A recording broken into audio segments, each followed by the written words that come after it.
Many industries are struggling with a worker shortage. Businesses, large and small, are all on the hunt for workers, from mega retailers to mom and pop shops. As companies begin staffing up for the holiday season, many say a nationwide labor shortage is increasingly a challenge for their businesses. It's probably the tightest labor market we've ever seen. There are sort of plenty of seasonal positions, way more openings right now than there are job seekers. To lure workers away from the competition in a year of mass resignations and stepped-up labor organizing, companies are sweetening their hiring packages. This is the Employment Cost Index, a metric that measures worker compensation. This summer, it rose 1.3% in the third quarter from the second, the fastest jump since at least 2001. Costco raised its minimum U.S. wage to $17 an hour. Amazon, which is looking to hire 150,000 seasonal staff, is offering bonuses of up to $3,000 in certain areas.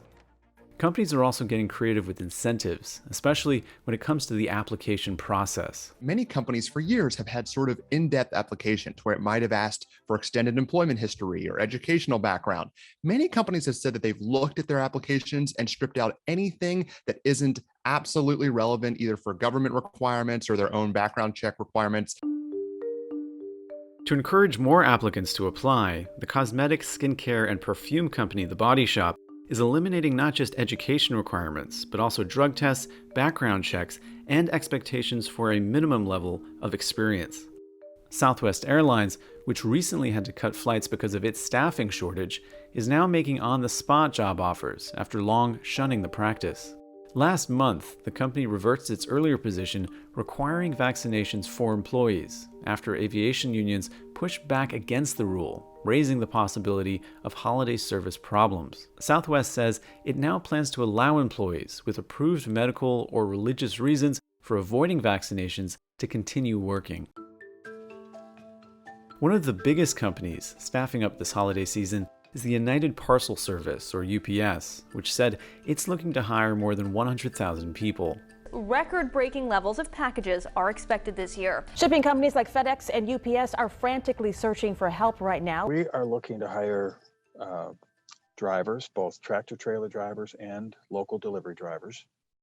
We're also looking to hire part-time package handlers, and that would be the largest number of people we're looking for.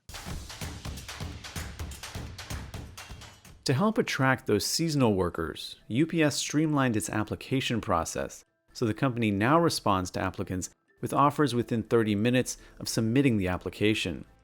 In the past, applicants wouldn't hear back from UPS for about 2 weeks. It's been extremely successful. In fact, they survey all of our applicants and they ask them how the process was, and the numbers went through the roof in terms of positive feelings about that whole process. They pivoted towards a digital approach to hiring people. 70% or more of all of our hires are done on a cell phone, and we were nowhere near that 3 years ago.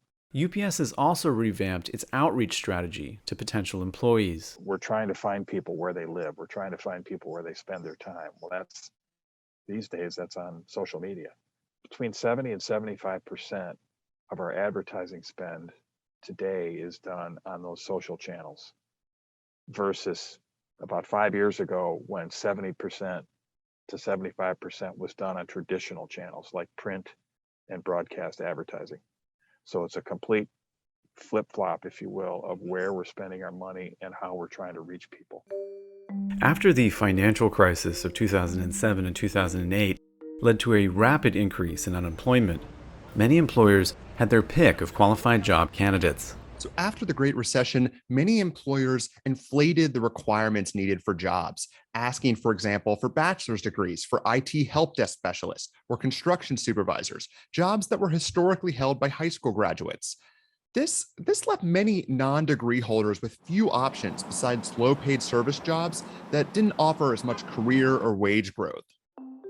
But today, this decade-plus period of qualification inflation is beginning to reverse as employers emphasize speed over credentials to adapt to a historically tight job market. Last year, 1.5 million jobs were closed to people without a college degree. But since then, the percentage of employers that require a college degree dropped from just over 20% in January 2019 to about 15% this October.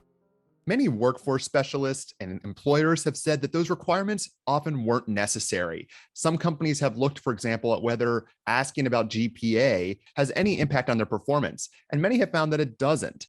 Economists say that these changes could also narrow the gap between the 2.5 unemployment rate of college graduates and the 5.8 rate of job seekers with a high school diploma. So right now, there's a change afoot. There's a movement towards more skill-based hiring, looking at potential rather than degrees. And many economists say this could outlast the current hiring emergency. Many think we'll see more of a movement towards looking at skills rather than someone's past experience or degrees.